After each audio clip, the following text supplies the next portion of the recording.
Hi అండి. ఈరోజు నాకు ఒకళ్ళు వాట్సాప్ చేశారు. మా ఇంట్లో డెస్క్టాప్ షాక్ కొడుతుందండి పట్టుకుంటా ఉంటే, దేనివల్ల అని చెప్పేసి.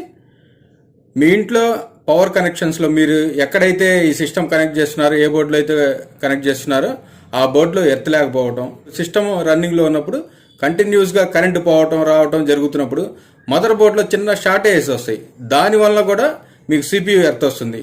ఎక్కడైనా కూడా కంప్యూటర్ వాడేవాళ్ళు మెయిన్ తీసుకోవాల్సిన జాగ్రత్తలు, ఇట్లా షాక్ కొట్టకుండా మీరు వాడే స్విచ్ బోర్డులో ఎర్త్ ఉండాలి కంపల్సరీగా. అది ఒకసారి ఎలక్ట్రీషియన్ చేత చెక్ చేయించుకోండి. తర్వాత ఈ పవర్ పోయినప్పుడు వచ్చినప్పుడు సప్లై అప్ అండ్ డౌన్ వస్తుంటుంది. దానికోసం ఒక యూపీఎస్ కంపల్సరీగా వాడండి. యూపీఎస్ ఉండాలి. యూపీఎస్ ఉంటే ఏంటంటే మీకు కరెంటు పోగానే సిస్టమ్ ఆఫ్ అవ్వదు ఒకటి.